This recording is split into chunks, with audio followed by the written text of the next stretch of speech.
In this video, I wanted to list everything I know about plywood to hopefully shorten your learning curve. Big thank you to Roseburg Forest Products for sponsoring this video. Let me know if I left anything out. Know that wood has a lot of strengths in the direction of the grain. Across the grain, not so much. So thousands of years ago, somebody got the idea to glue thin layers together with the grain alternating directions.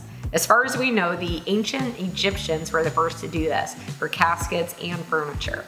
Now, plywood is usually divided into two categories, softwood and hardwood. Softwood plywood is mainly for structural uses, like sheathing and subfloors. But since it's inexpensive, I've also used it a lot for shop builds, like my workbenches, a miter saw stand. Even my shop walls are covered with softwood plywood, which I think looks really good. I know when you're new and you go to the store to pick out plywood, it can be really difficult. So know that they're labeled by thickness and grade. The grades are letters, just like school grades, except that there is no F.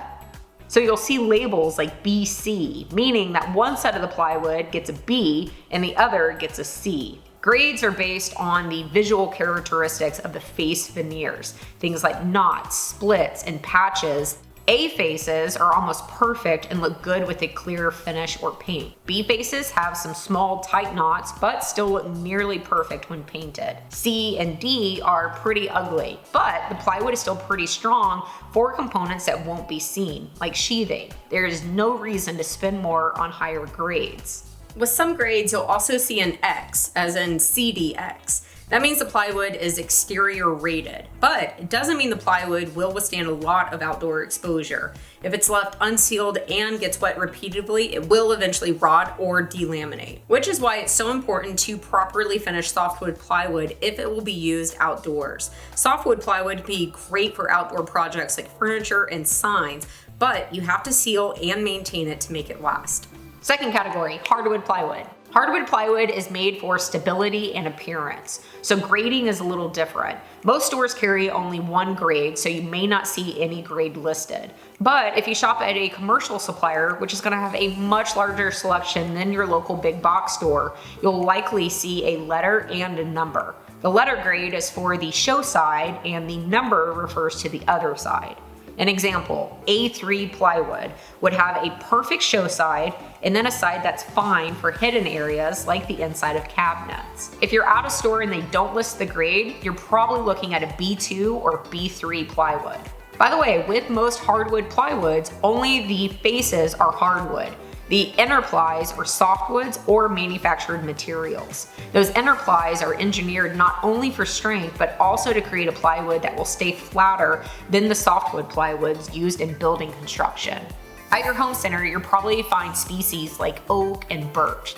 Specialty lumber yards will also have those species, but then they'll have more like cherry and walnut. If you want a species that's unavailable, consider buying a roll of veneer. Peel and stick veneer is available online in just about any species you can name. It's easy to use and you can apply it to anything, plywood, MDF, or other smooth surfaces. I actually made a table with zebra wood veneer. There's also a few plywoods that I think everybody should know about. I use literally tons of pre-finished plywood at my commercial CNC shop. It's expensive, but the labor savings more than make up for the cost. Plus, the factory applied finish is a lot more durable than any finish we can apply in-house. I also love MDO, medium density overlay. It's basically softwood plywood faced with a tough, smooth resin that's exterior rated and holds paint incredibly well. It's available either primed or unprimed, with resin on one side or both. MDO is great for signs, trims, siding, shelvings, decorative walls, really anything that's going to be painted. Now let's move on to building with plywood. Plywood is labeled by thickness. It's actually a 16th or a 32nd thinner than listed. Usually this doesn't matter, but if you're building a long row of cabinets, for example, that slight difference can add up, making the assembly a quarter or half-inch shorter than you planned. Another situation where thickness might matter is dados. With a full 3/4 router bit, you might get a loose fit. That's why some manufacturers make router bits sized for actual plywood thickness. Also remember that plywood is stronger with the grain than across it. This really matters when you're building shelves. Unless you have a truck, getting full plywood sheets home from the store isn't easy. Lots of stores sell half or quarter sheets, and most stores will cut your sheet into smaller pieces for you. But my favorite solution is to bring a cordless saw to the store and make a cut or two in the parking lot. One downside to plywood is, of course, the exposed edges. The easiest solution is iron-on veneer, but you can also edge plywood with solid wood. And Jacob came up with a third solution recently by cutting a deep rabbet that leaves only the face veneer to cover up the adjoining plywood edge. The veneer on hardwood plywood is thin and easy to sand through, and there's no fix for this. The good news is that it comes pre-sanded and doesn't need much sanding. I usually give it a quick hand sanding with 120 grit, and a couple of passes is all it takes. That thin veneer can also chip out when cutting. Know that tear out is worse on the side where the saw teeth exit the sheet. So on a table saw, cut the show side face up. With a circular saw or jigsaw, cut the show side face down. Another tip is when shooting brads into the edge of plywood, the brads often bend and blow out on the sides, even if you have perfect aim. Here's a visual representation of a brad nail. It is wider than it is thick.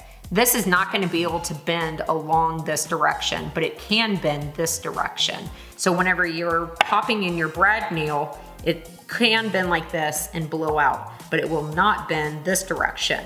To minimize this, hold the gun perpendicular to the edge rather than parallel.